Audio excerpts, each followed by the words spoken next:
तो स्टूडेंट ध्यान देंगे, क्या कहा मैंने, कोई भी कंपनी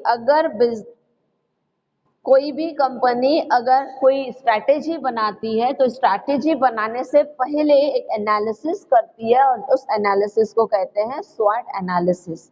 अब ये एनालिसिस क्या है और ये एनालिसिस कंपनियां कैसे करती है, ध्यान से सुनो। देखो एस यानी क्या होता है, देखो 4 वर्ड आपको दिख रहे हैं, SWOT, स्वॉट एनालिसिस, बहुत अच्छी टेक्निक है। हाँ, यानी आपको ये समझेगा इसमें से कि कंपनियां कोई भी स्ट्रैटेजी बनाने से पहले कौन सा ऐसा एनालिसिस करती है जिसके बाद ही कंपनी स्ट्रैटेजी बनाती है, और ये एनालिसिस करने के बाद जो कंपनी स्ट्रैटेजी बनाती है वो स्ट्रैटेजी 99% सक्सेसफुल होता है। समझा? तो ऐसी एनालिसिस की टेक्निक में बता रही हूँ, ध्यान से सुनो। और ये वाली चीज जो आप पढ़ रहे हो ना, आपके साथ वाले बच्चे कब पढ़ेंगे पता है, जब और 2 साल बाद बीकॉम में भी वो जब सेकेंड ईयर थर्ड ईयर में रहेंगे तब पढ़ेंगे, और ये आप आज पढ़ रहे हो थैंक्स टू ICA और CA। देखो 4 वर्ड दिखेंगे, S यानी होता है स्ट्रेंथ, W यानी होता है वीकनेसेस, O यानी होता है अपॉर्चुनिटी, T यानी होता है थ्रेट। तो कोई भी कंपनी स्ट्रेटेजी बनाने से पहले वो ये चेक करती है कि हमारी स्ट्रेंथ क्या है, कि मेरी ताकत क्या है। देखो हर इंसान में, हर बिजनेस में, हर कंपनी में, हर ऑर्गेनाइजेशन में कोई ना कोई स्ट्रेंथ होता है, ताकत होती है। ठीक है, आप खुद का भी एनालिसिस कर सकते हो, ये बहुत अच्छी टेक्निक है, ये सिर्फ बिजनेस में तो यूज होती है, लेकिन आप भी अपने लाइफ के डिसीजन लेने के लिए आप ये एनालिसिस कर सकते हो। पहले आप समझो ये क्या होता है, फिर आप अपने बिजनेस, अपने लाइफ में कोई भी डिसीजन लेना है तो आप स्वॉट एनालिसिस करके ले सकते हो, और वो स्वॉट एनालिसिस करके लिया हुआ डिसीजन 99% सक्सेसफुल होता है। ध्यान से सुनो, एस यानी स्ट्रेंथ यानी ताकत, W मतलब वीकनेसेस, O मतलब अपॉर्चुनिटी। वीकनेसेस मतलब देखो हर इंसान में कुछ ताकत होती है, स्ट्रेंथ होता है जो बाकियों में नहीं होता है ना। जैसे इंडिया में जूट बहुत ज्यादा प्रोड्यूस होता है, एग्रीकल्चर में इंडिया बहुत ज्यादा आगे है, जो बाहर के देशों में नहीं होता है, ये इंडिया के स्ट्रेंथ है।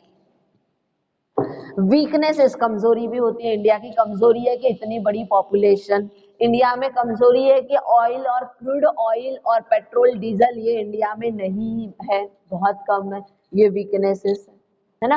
तो हर इंसान, हर चीज, हर ऑर्गेनाइजेशन, हर कंपनी के कुछ ना कुछ स्ट्रेंथ होती है, ताकत होती है, तो कुछ ना कुछ उसके कमजोरी, वीकनेसेस भी होती है। समझा?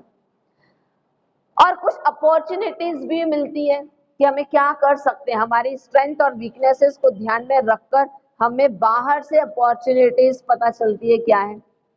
और अपॉर्चुनिटीज के साथ लेकिन थ्रेट मतलब डर भी आता है। ठीक है, तो एक बिजनेस ऑर्गेनाइजेशन अपने स्ट्रेंथ को समझता है, वीकनेसेस को समझता है, अपॉर्चुनिटीज क्या क्या है उसे समझता है, और थ्रेट्स क्या है, डर क्या क्या है वो समझता है, और इन चारों चीजों को समझकर फिर कोई स्ट्रेटेजी बनाई जाती है।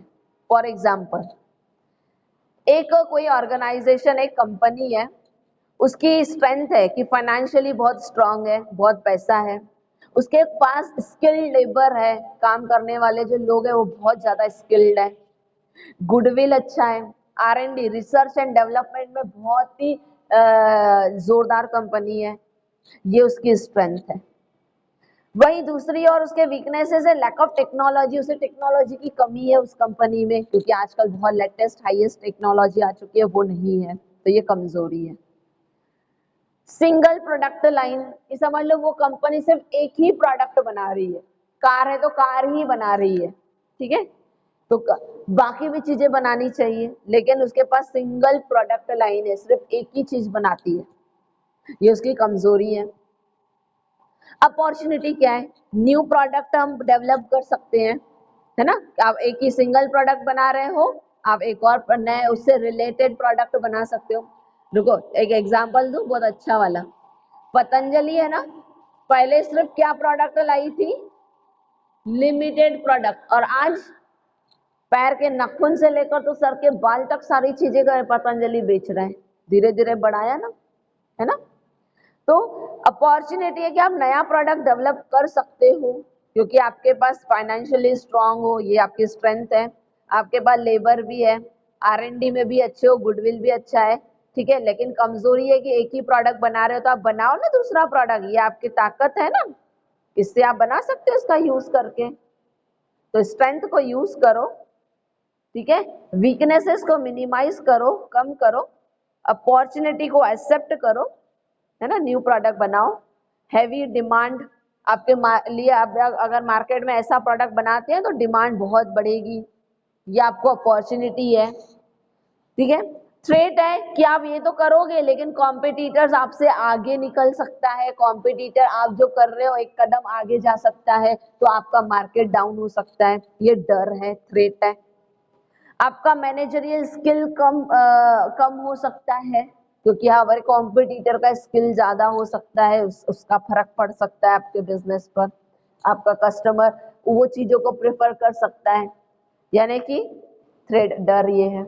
कहने का मतलब एक ऑर्गेनाइजेशन है, उसने अपना स्वॉट एनालिसिस किया कि मेरी ये स्ट्रेंथ है, ये वीकनेसेस है, ये ऐसे नोट डाउन करना पड़ता है कि मेरी स्ट्रेंथ क्या है, लिखो, वीकनेस क्या है, लिखो, अपॉर्चुनिटीज क्या क्या है, लिखो, थ्रेट्स क्या है, डर कौन कौन से, लिखो। इन चारों पर विचार करो और विचार करके स्ट्रेंथ को यूज करो, वीकनेसेस को कम करो और कैपिटलाइजिंग अपॉर्चुनिटी, अपॉर्चुनिटी को ग्रैब करो और नेचुरलाइजिंग थ्रेड्स, थ्रेड्स को नेचुरलाइज करो। मतलब थ्रेड्स को, वो तो नेचुरल होने ही वाला है, वो है ही, ठीक है, उसे आप छोड़ दो, आप ये चीजें करो, ठीक है। तो आपका बिजनेस सक्सीड होगा, आपका बिजनेस आगे बढ़ेगा, समझा। अब इसमें 4 वर्ड दिख रहे हैं ना, स्ट्रेंथ, वीकनेसेस, ये होता है within the organisation, within the organisation. आपकी ताकत क्या है ये सिर्फ आपको पता है, एक ऑर्गेनाइजेशन को पता है, बाहर से नहीं है। आपकी वीकनेसेस क्या है ये सिर्फ आपको पता है, बाहर से इसका कोई असर नहीं है, बाहर से कुछ नहीं आने वाला है, ठीक है। इसीलिए स्ट्रेंथ और weakness are the 2 factor which are internal, relates to internal environment, ठीक है।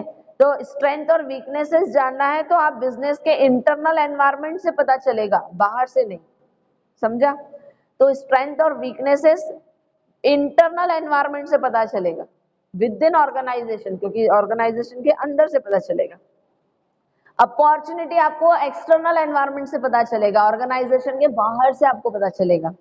थ्रेट्स भी बाहर से आता है, इसीलिए OT, SW internal environment, OT external environment से रिलेटेड है, क्योंकि अपॉर्चुनिटी भी आपको ऑर्गेनाइजेशन के बाहर से मिलेगा,